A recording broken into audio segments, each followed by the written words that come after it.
Hello everyone, it's GlitchNOut, and welcome back to another episode on the Quantum SMP.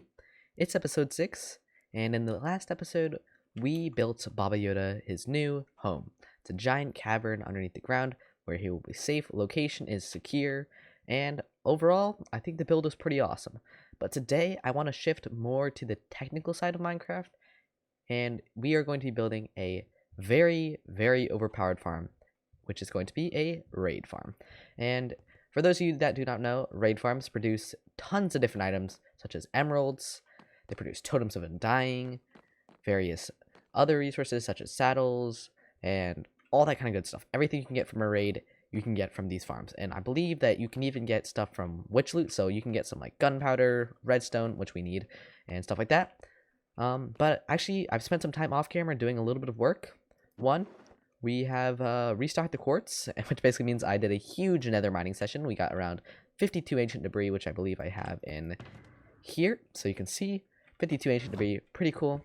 Metalnix has restocked the redstone. We were missing a couple bits, so that's pretty cool. We still need to do the carrots. I've also gone ahead and restocked the stone, the cobble, and the dirt's actually looking pretty good right now. But we actually have been doing another thing, and that is going to be, the stuff truck respawn kit. If you go ahead and look in here, this is going to be everything you need to get back on your feet after you die. We have fully enchanted max armor, an elytra, stuff truck TM, let's go, trademark. We got 3 stacks of rockets, an ender chest, OP sword, OP pickaxe, overpowered bow, ender pearls, water bucket, some carrots, and a arrow, because you need the arrow to shoot your bow. And we're going to be selling this for 120 diamonds. If you think this is too expensive or too cheap, please leave your suggestions for prices down in the comments, because this will probably not be the last kit that we ever sell. And it's gonna be pretty cool. So let's go ahead and put that in here. I'm gonna go ahead and post a message in our Discord saying that we are selling this, and hopefully we will get a lot richer very soon. As I was getting ready to build the farm, Orange Cat contacted me saying he needs some villagers, and we have a ton of villagers, so yeah, I decided to just hook him up with some, and we'll go ahead and play that clip right now. I've gone ahead and set up our little thing so that we can get Cat the villagers, and I'm gonna put a minecart rail coming over to this portal right here.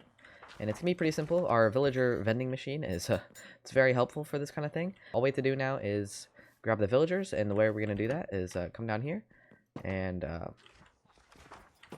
press the button. Okay, and now we just gotta wait because the villagers should be popping down right about now. So there we go, pretty simple like that. Then we're gonna go ahead and load our minecart back up. Grab another one. This is honestly one of the most simple systems I have ever come up with, and it's it's pretty easy to make. It didn't take me too long, and in the end, look at what we're doing. We're literally it's so easy to get people villagers now. And let's go ahead and actually get rid of some of these minecart rails because we don't actually need them anymore. Then all we have to do is break this portal because I don't actually want it here. Let's move on. It's quite funny to realize that most of the work you do in an episode is actually not going to make it into the video. And yeah, I've actually spent quite a lot of time off camera. We're at -500, 6,400 in the world, so pretty far away. We have a pillager outpost behind us ready for the farm, which we're actually going to be making over there in the ocean. And I've spent some time gathering a bunch of materials. So we look here. A bunch of ice for some ice roads. We have a bunch of materials for the farm, more materials, and then some lava buckets. So yeah, this actually took me quite a lot of time to make, and I thought if we're gonna be making this farm and if it's gonna be making a bunch of good stuff, why not use some expensive blocks? So we're using iron blocks and the black stained glass. Could have just used like wood or cobblestone and regular glass, but we got to go expensive, right? And I've also gone ahead and set up a portal right here. It's going to be temporary. We're probably going to build one up by the farm, but I needed a way to get over here because it is extremely far away. So I think what we got to do is actually go into the nether, find out where we need to build this portal in the roof. And we're going to be doing that by /trigger NC and overworld. So that's the coordinates we need to build it at. And then I'm going to go ahead, go into the nether, and we're not going to spawn by any other portal, I assume. Yep, this is actually quite dangerous. I'm going to go ahead quickly break this portal, and I need to remember to gather the obsidian. Oh, and wow, there's actually something over there. We'll have to go check that out, and I'm honestly, how is that crying obsidian? Okay, we're not going to worry about it. Let me go ahead, mine this obsidian real quick, And once that's done, we can go ahead and check out this portal right here. I wonder, how do you make wiring obsidian and go in the portal? Let's see where this comes out. Doesn't look like there's anything here. Just a cave. Maybe this is someone's base. Yeah, I guess we can go check it out because you know what? We have time, right? So let's go ahead and see. Is there anything over here? No, it just looks like a cave with a random crying obsidian portal. Is that like part of an update? Like, and oh, I guess I'm lagging now. Oh, there we go. But yeah, that's weird. We're gonna have to. I might look into that later to see if we can make crying obsidian portals. I don't think you can, but hey, you know it's good to try stuff. I guess you know what. Yeah, let's get to the roof. So right now we're down here. We actually need to go to the hole that we actually have. It's not going to take that long. It's pretty close in the nether. So I think it's like 6 and then 98. So pretty far in the overworld, but you know, in the nether, it's not that far. Here we are. Go ahead, fly up here. And yep, there we go. Up. Don't want to fall down that ladder. There are a lot of hoglins down there. So yeah, what were the coordinates? -65 and 799. So let's go over here, put that down, and here's the middle. So we're just gonna go ahead and put our obsidian down, and I'm gonna make some more of these because I kind of like the way these look. Because fire take is not on, we do not have to worry about the logs actually burning, and we can use them in the nether. So yeah, it's one thing I really like about not having fire take on. You can kind of expand your block palettes a little bit because you do not have to worry about all that stuff burning, which is pretty cool. So let's go ahead and strip those, and if we light this portal, we should end up in the same location. If I didn't get the coordinates right, make sure that we have that all correct. Yep, that should be completely correct. I don't see what could go wrong, and it does look like nothing has gone wrong. So yeah, that's pretty cool, and I think it's time to actually move on to the farm build. Oh yeah, and can't forget, gotta make sure that it works both ways. You don't want to have to worry about, you know, something like that happening. So let's check. Yep, there we go. And we're kind of in the middle of nowhere right now, so we're definitely gonna have to make an ice road to get back to the main area. But for now, yeah, let's do the farm.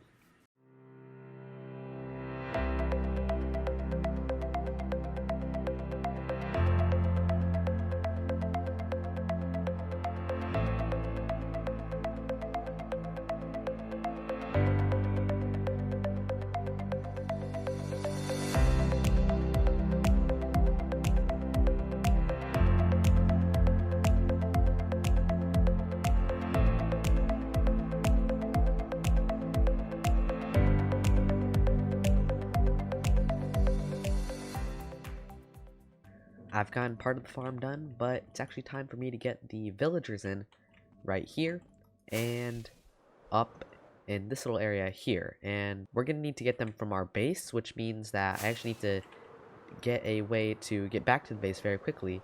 And we're going to be doing that with the nether tunnel ice road. So I believe I have the ice right here.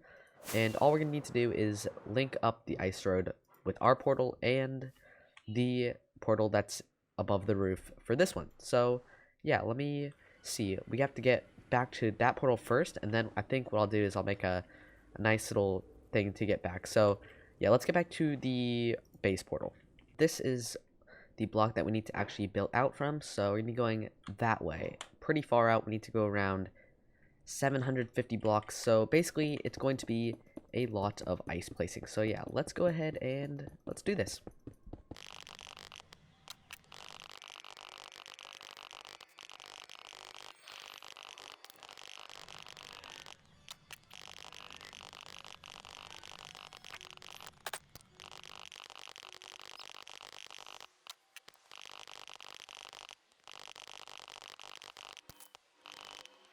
There we go.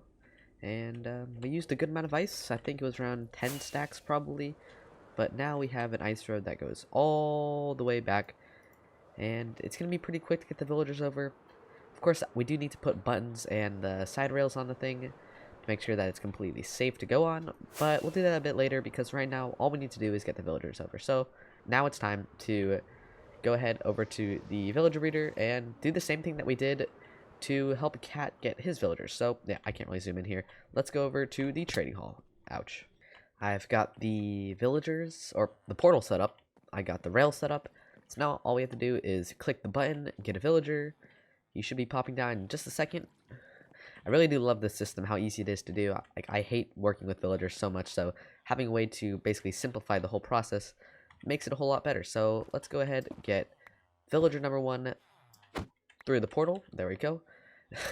And I guess we got lucky because the villager always seems to go straight into the portal right when we do it. So then it's pretty easy to just get the guy over to a boat, or this guy's being a little bit more stubborn than the average villager, but we should be fine because all we need to do is make sure he gets up 1 block exactly, and then we should be fine. Let me go ahead and get this guy onto the ice track. Villager number 1 is now on the track, so let's see if we can make sure we don't fall off this thing. I gotta be really careful because once we fall off, it's kind of a little bit of a tedious process to get the villager back onto the track. So yeah, I also found that if you are going really, if you're going really fast, and then you just exit the boat, it will stop all of its momentum, and you can basically just hop out and immediately stop the boat without having to worry about holding reverse or anything. So I found that's pretty easy for making turns like this. You just turn the thing like that. Oh, where is it? Right here, yeah. And I think what I gotta do is align the cursor exactly, and then you just gotta get there. So yeah, let's head over to the portal. Both villagers are now at the farm, and this one should be pretty simple because all we have to do is get them up to this little area here. The other one is going to be a bit more difficult, but we'll work on that one in a second because all I should have to do is break the boat, and this villager should, in theory, pathfind all the way up to the workstation, take it, and then I can just push him into the little thing, block him up, and he'll be good. So yeah, let's go ahead and just get that one in there. The first villager is now all set up and ready to go. And you may notice this big ugly dirt pillar that is going into the sky, and this is how we are going to get our second villager up to the area where he needs to go. So I'm going to start off by basically putting a little barrier around this area because we're going to need to get him into the water column, and villagers don't always like to, work with you, so we're just going to have to kind of make sure he doesn't try to run away as, he normally does, or maybe it's a sheep, we'll never know. But yeah, let's go ahead and do that, and then all we have to do is kind of push this villager in, which, it can be a bit of a pain, but I think with some elytra finagling, we can actually come around back and push him from behind, and then all we have to do, push him up into the water column. I'm going to go ahead and use my elytra to get up here, and the villager should pop out up here, take the workstation. He's going to come into there because he can't stand here and do it, and then we're just going to put some glass in, break these blocks, and there we go. That was actually a lot more painless, a lot more painless than the bottom villager. And I guess yeah, we do have to get rid of the water, but that shouldn't be that bad. And I also need to replace the soul sand because I did have to pinch it from there. But yeah, let's get back to the time lapse.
The farm is now finished, and it is time to test it. I'm extremely scared, but we have the pillagers behind us, and we need to go ahead and grab or kill one that has the bad omen or the banner on his back. So it's gonna take a little while because I don't see any right here. But once we do, we're gonna have to rush over to the farm and activate it very quickly. It's gonna be quite quick, but it should all work if I've done the tutorial correctly. And by the way, the tutorial is by a YouTuber by the name of Razeworks. I'll link the thing down in the description if you want to come check it out. And the tutorial I followed was actually by another YouTuber by the name of Puffingfish HQ. He made a really good tutorial, so I'd recommend going and subbing to him. He makes a really good tutorial. But yeah, I guess now it's time to just wait until we get a pillager captain. Oh, there we go. Let's go ahead and kill this guy. voluntary exile, and now is the stressful part. So yeah, we're gonna go ahead, rush over to the farm. Gotta make sure that we stay nice and high when we're coming into it, and we're gonna go check it out in all its glory right here. So I'm gonna make sure I come in from the top because I don't want to activate the actual villager part yet.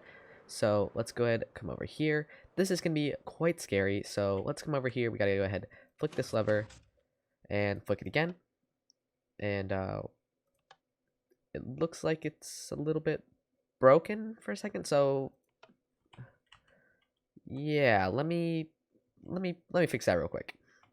Okay, the farm should be working now. Hopefully I went got myself bad omen again, and I realized that it was just the way I was turning on the farm. It wasn't actually the farm that was broken.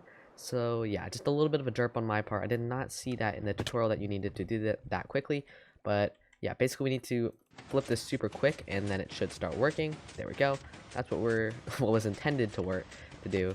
And then we need to come in through here, take off our armor. I know it's kind of scary.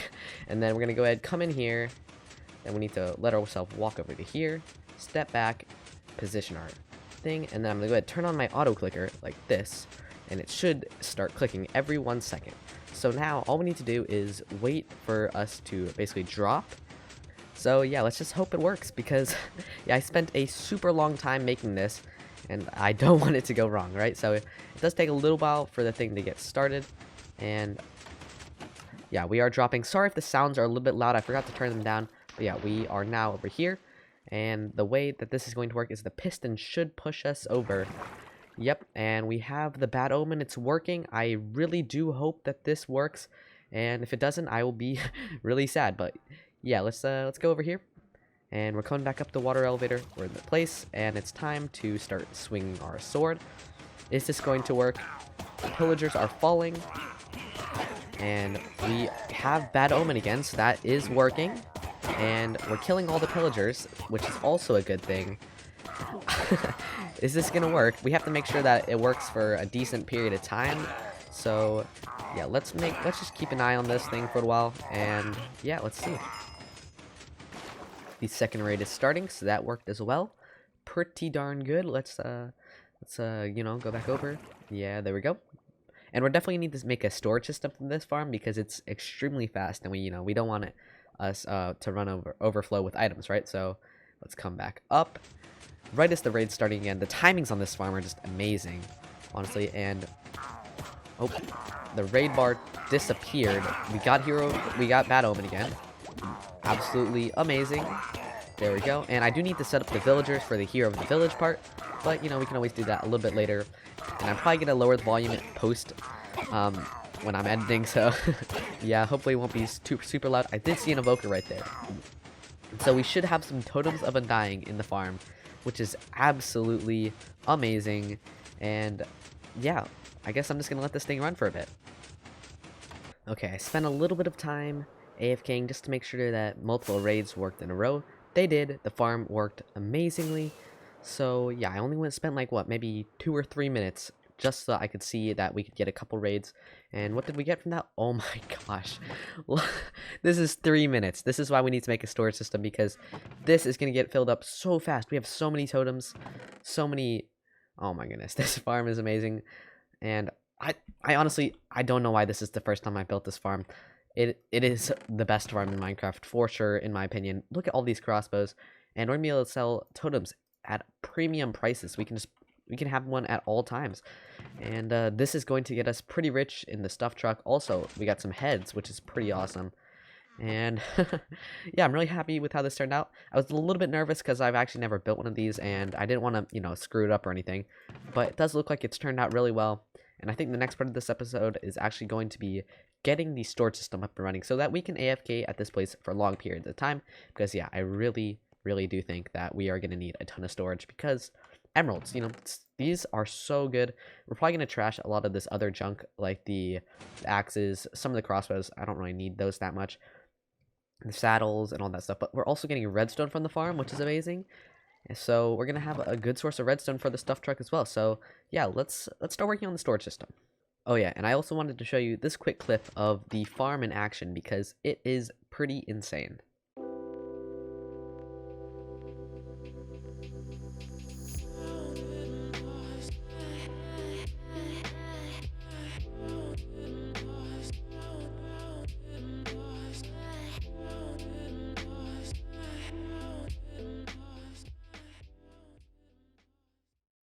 I've gone ahead and gathered some more materials, and this is all the stuff that we're going to need to make our sorting system. Hopefully it will be enough. I tried to do the math, but I might have been wrong because I'm not that good at math. But yeah, let's go over here, and the way we're going to be doing this is basically attaching these hoppers that are right there and making a sorting system that is going to go out from here. So I think how we're going to do this is make a short little montage of us making this sorting system. Burn, break, dropper, comparator, piston, observer, observer, goodbye, blocks, lava, hoppers, slabs, blocks, hoppers, good blocks, torches, repeaters, comparators, redstone, chests, blocks, more chests, so many chests, hoppers, lots of hoppers. And there we go. Sorting system is now complete. And if I've gone ahead and set up the filters, I didn't show that in the montage, but basically just filling up all of the hoppers with the various different items that we want to sort. So yeah, you know, just gunpowder, all this kind of stuff. And I've actually spent a little while AFKing, maybe like 10 or 20 minutes. And I did spend an additional 40 minutes AFKing, so it was probably like an hour of total AFKing. But to set up the filters, I actually needed to AFK at the farm a little bit before, so I could get all the necessary materials to fill the filters with, because at the beginning of the montage, you might notice that we burned all the items. Regret. But yeah, basically, I forgot to remove that little system, so all we got was one chest of items from about 40 minutes of AFKing, which was a big bummer, but we ended up doing another 20 minutes of AFKing, and this is what we got. So, tons of emeralds, and then we have some sticks, some gunpowder, a little bit of redstone, glowstone, sugar, bottles, and then spider eyes, as well as a bunch of other stuff, including a ton of totems, which is pretty amazing. And we even got one witch's head, which is apparently super rare to get, so that's pretty cool. And yeah, this was all from around 20 minutes, maybe 25 minutes worth of loot. So I think that this farm has performed quite amazingly for us. And yeah, I think it's time to go fill up our shop with these new items, and I think that they're gonna be pretty lucrative because I know that I need a ton of emeralds, and I don't think that I'm the only person that needs a ton of them, so these will probably be a good seller if we have them at a good price. After one very successful AFK session, overnight of course, we have quite a few emeralds to stock, and we have quite a few totems, and someone's actually already bought some, so that's pretty cool. But if you thought that that was all of the emeralds that we had gotten that night, then you would be wrong, because we have gotten quite a few more emeralds.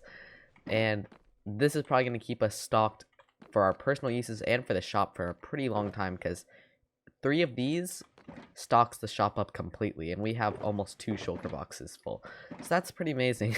In the farm, it worked amazingly. You can see I have 249 levels at the bottom there. That is absolutely incredible.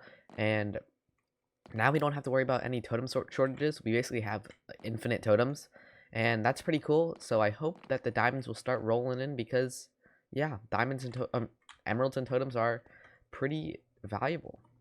I think that this has been a very successful episode, and we've gotten quite a lot done. Hopefully, the emeralds and the totems are going to be a big moneymaker for the stuff truck, and hopefully we'll see the profits start to roll in. You never know, but I do think that they are pretty popular products, and honestly, I'm just so... I'm happy. I'm really happy with how this farm turned out. I think it turned out amazing. It looks super cool, super industrial. It's not the biggest farm, but it looks kind of like complicated. It wasn't actually that complicated to build, but you know, it just kind of gives off that almost kind of redstone-y feel, and I think that makes a build look pretty cool. But unfortunately, this is going to have to be the end of the episode.